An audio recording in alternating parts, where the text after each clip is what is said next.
Assalamu alaikum. Welcome to my channel Programming Made Easy in Java.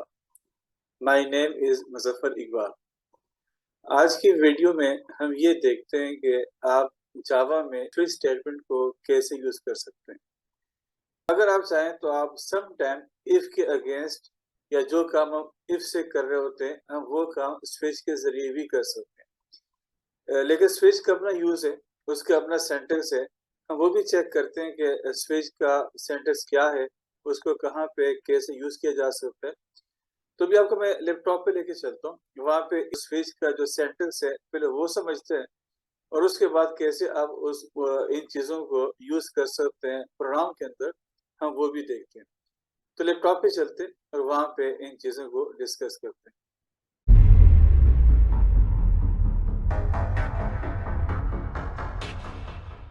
ये हमारे पास switch statement है। Switch में हमारे पास इनफैक्ट यहाँ पे कंडीशन नहीं है, दिस इज वेरिएबल या दिस कैन बी एक्सप्रेशन। आप एक्सप्रेशन मीन्स जिसमें आपके पास कोई प्रोसेस होगा, उसके कोई रिजल्ट होगा और जिसकी बेस पे कोई वैल्यू निकलती है।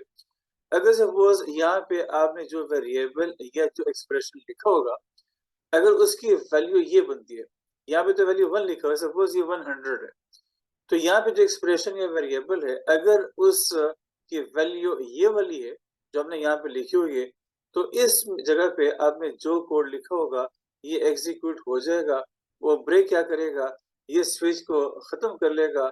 कंट्रोल आपके स्विच से बाहर, हमारे पास स्विच यहाँ पे स्टार्ट हो रहा है, यहाँ पे खत्म हो रहा है, तो इसके बाद जो आपने लिखा होगा ये एग्जीक्यूट हो जाएगा जब ये ब्रेक स्टेटमेंट एग्जीक्यूट होती है। तो करंट केस में इसकी अगर सपोज वैल्यू ये बनती है तो ये ब्लॉक एग्जीक्यूट हो जाएगा, ब्रेक आपको स्विच से बाहर लेकर आ जाएगा।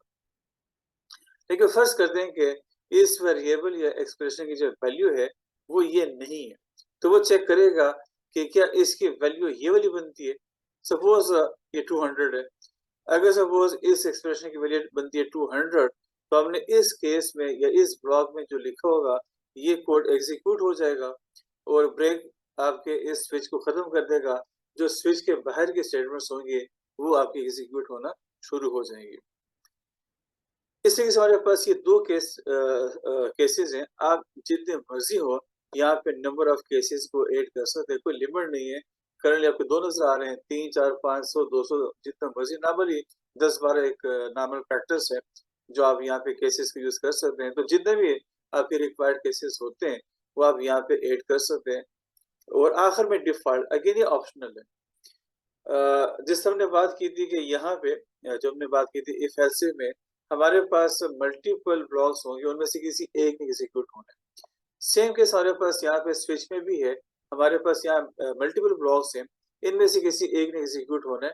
डिपेंड करता है कि इस एक्सप्रेशन या वेरिएबल की जो वैल्यू है वो कौन से केस वैल्यू के साथ मैच करती है।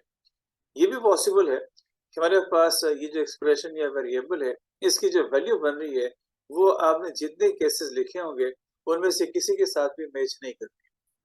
तो ऐसे केस में अगर आपने डिफॉल्ट लिखा होगा तो ये कोड एग्जीक्यूट होगा उस वक्त जब आपने जो केसेस लिखे हैं वो किसी के साथ भी मैच नहीं कर। डिफॉल्ट ऑप्शनल है, लिख लें तो अच्छा है, इन केस नहीं लिखा, अगर नहीं लिखा तो फिर ये फर्क पड़ सकता है। अगर इस एक्सप्रेशन या वेरिएबल की वैल्यू किसी भी केस के साथ अगर मैच नहीं करेंगे तो कोई भी एक्शन परफॉर्म नहीं होगा। अगर हम चाहते हैं कि नहीं कम से कम कोई ना कोई एक्शन परफॉर्म होना चाहिए, तो ऐसा करने के लिए हम डिफॉल्ट लिख सकते हैं। फिर उस केस में अगर एक्सप्रेशन की वैल्यू मैच करेगी किसी केस वैल्यू के साथ तो वो केस एग्जीक्यूट हो जाएगा। अगर कोई भी केस वैल्यू मैच नहीं करती with the value of expression, जिसका मतलब ये होगा कि सारे केसेस स्किप होके जो डिफॉल्ट हमारे पास केस होगा वो आपका एग्जीक्यूट हो जाता है। अब क्वेश्चन ये बनता है कि इनको आप कोड में कैसे यूज कर सकते हैं। तो अभी आपको मैं लेके चलता हूँ नेटबीन्स पे और वहाँ पे एग्जांपल्स के थ्रू देखते हैं कि आप कैसे स्विच स्टेटमेंट को यूज कर सकते हैं।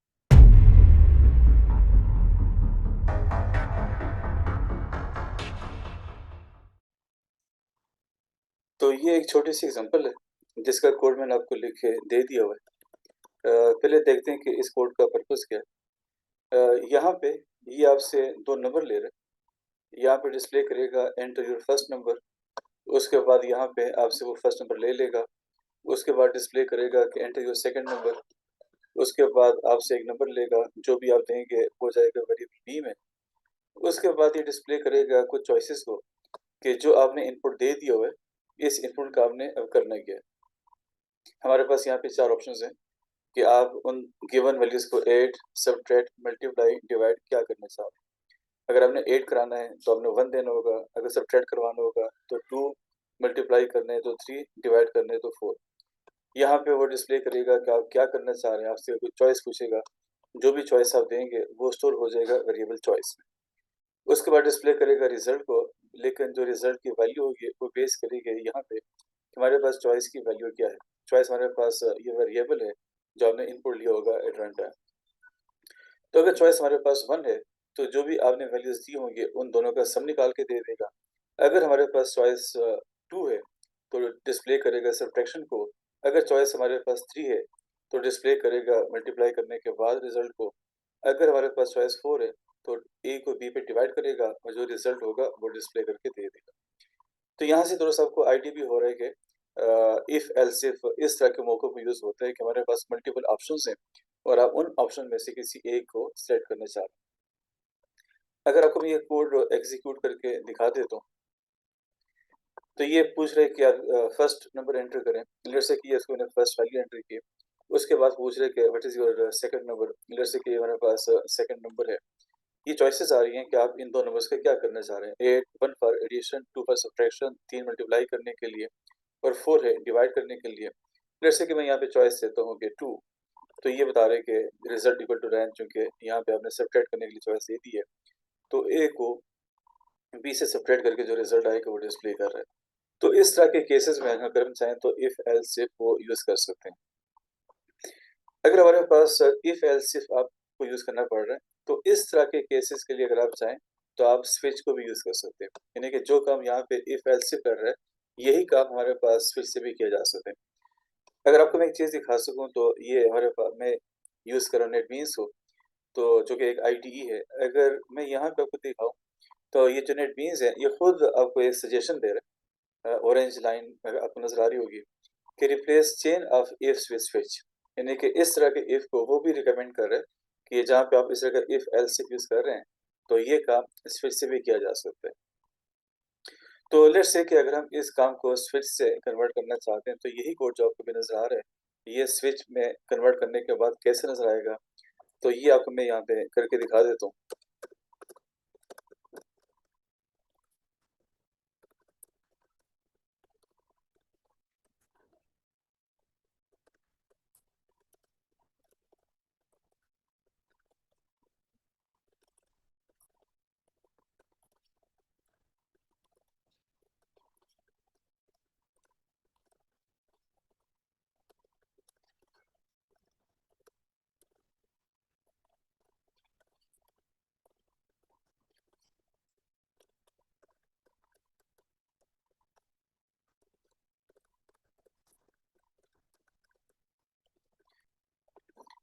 तो ये मैंने कन्वर्ट कर दिया इफ एल्स इफ स्विच में। मैं इसको यहाँ पे कमेंट कर लेता हूँ।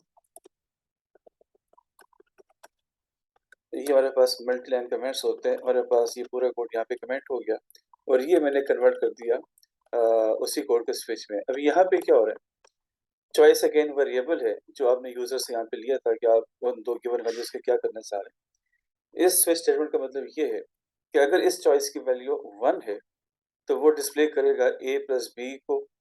ब्रेक क्या करेगा, ये आपको स्विच से बाहर लेकर आ जाएगा। हमारे पास स्विच यहाँ पे स्टार्ट हो रहा है और ये यहाँ पे खत्म हो रहा है। तो आपने जो स्विच के बाहर जो कोड लिखा होगा तो ये ब्रेक आपको स्विच से बाहर लेकर आ जाएगा और उसके बाद फिर कोड आप एग्जीक्यूट करेगा।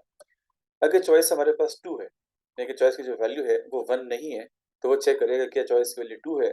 अगर चॉइस 2 होगा तो हमारे पास यहाँ पे जो आपने कोड लिखा होगा, इस केस में a माइनस बी है, इसको एग्जीक्यूट करेगा, डिस्प्ले करेगा a माइनस बी का रिजल्ट को और ये ब्रेक क्या कर देगा, ये कंट्रोल को स्विच से बाहर लेकर आ जाएगा। आपने स्विच के बाहर जो कोड लिखा होगा वो एग्जीक्यूट हो जाएगा। अगर चॉइस 1 नहीं है, चॉइस 2 नहीं है, तो चेक करेगा क्या चॉइस 3 है। अगर चॉइस 3 है तो ये कोड एग्जीक्यूट हो जाएगा। उसके बाद ब्रेक अगेन आपको स्पेस से बाहर लेकर आ जाएगा। अगर चॉइस 1 भी नहीं है, चॉइस 2 नहीं है, चॉइस 3 नहीं है, तो अगर चॉइस 4 है, तो डिस्प्ले करेगा, वो एग्जीक्यूट करेगा इस कोड को, तो ब्रेक आपको अगेन स्विच के बाहर लेकर आ जाएगा। उस केस में कि हमारे पास चॉइस 1 भी नहीं है, चॉइस 2 भी नहीं है, चॉइस 3 भी नहीं है और चॉइस 4 भी नहीं है, तो आपने डिफ़ॉल्ट में जो लिखा होगा आपको ये कोड एग्जीक्यूट हो जाएगा। स्विच में डिफ़ॉल्ट ऑप्शनल है, लिख लिया तो बहुत अच्छी बात है, नहीं लिखा तो इसका मतलब ये होगा कि अगर इस वेरिएबल की वैल्यू इसमें से किसी भी केस के साथ मैच नहीं करती है, तो वो कुछ भी नहीं करेगा। अगर हम ये चाहते हैं कि नहीं, अगर चॉइस की वैल्यू 1, 2, 3, 4 है, तो कुछ हो, अदरवाइज़ कुछ भी ना हो। तो ऐसे केस में डिफ़ॉल्ट आप बेशक यूज़ ना करें। लेकिन अगर आप चाहते हैं कि यूज़र ने एक ऐसी वैल्यू दे दी है, जो कि 1 भी नहीं है, 2 भी नहीं है, 3 भी नहीं है और 4 भी नहीं है, तो उसको अगेन कोई रिज़ल्ट डिस्प्ले होना चाहिए। तो ऐसा करने के लिए हमारे पास जो ऑप्शन है वो डिफ़ॉल्ट है। ये कोड, ये ब्लॉक उस टाइम एग्ज़ीक्यूट होगा, जब यूज़र ने जो वैल्यू एंटर की होगी, वो इन केसेज़ में से किसी के साथ भी मैच नहीं करती। तो ये हमारे पास स्विच का स्ट्रक्चर है, इस तरीके से हम नॉर्मली स्विच यूज़ कर रहे होते हैं। एक छोटी-सी बात, पहले इस कोड को मैं आपको एग्ज़ीक्यूट करके दिखा देता हूँ। इसका भी आउटपुट एग्ज़ैक्टली वही आएगा जो हम ऑलरेडी देख रहे थे। लेट्स से कि हमारे पास ये फर्स्ट नंबर है, ये सेकंड नंबर है, ये वो पूछ रहे हैं कि आपने क्या करना है। लेट्स से कि मैं मल्टीप्लाई करना चाह रहा हूँ, चॉइस मैंने 3 दे दी है, तो उसका जो रिज़ल्ट होगा वो आपको डिस्प्ले हो जाएगा और ये खत्म हो गया। अगर मैं इस कोड को एक दफ़ा फिर एग्ज़ीक्यूट कर लूँ और उसके बाद ये मैंने सीखा कि मेरी फर्स्ट वैल्यू है, ये मेरी सेकंड वैल्यू है और उसके बाद मेरे पास 4 चॉइसेस हैं 1, 2, 3, 4। जैसे कि मैं यहाँ पे एक ऐसी चॉइस दे रहा हूँ, जो कि वहाँ पे एग्ज़िस्ट ही नहीं कर रही है। अब ये जब हमने बात की थी डिफ़ॉल्ट वाले केस की, तो ये वो कोड एग्ज़ीक्यूट कर लेगा और डिस्प्ले करेगा कि इनवैलिड चॉइस एंटर्ड, जो आपने चॉइस दी है, ये किसी भी जगह पे मैच नहीं हो रही है। ये हमारे पास डिफ़ॉल्ट का कोड था, ये एग्ज़ीक्यूट हो रहा है। तो इस तरीके से आप चाहें तो स्विच को नेस्टेड इफ की जगह यूज़ कर सकते हैं। एक आखिरी चीज़ कि फ़र्ज़ करते हैं कि मैंने यहाँ पे ब्रेक नहीं लिखा, तो क्या होगा?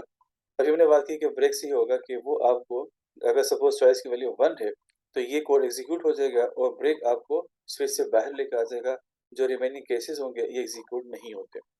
लेकिन अगर आपने ब्रेक को हटा दिया या अगर आपने ब्रेक को नहीं लिखा और अगर चॉइस की वैल्यू 1 है, तो ये कोड एग्ज़ीक्यूट हो जाएगा।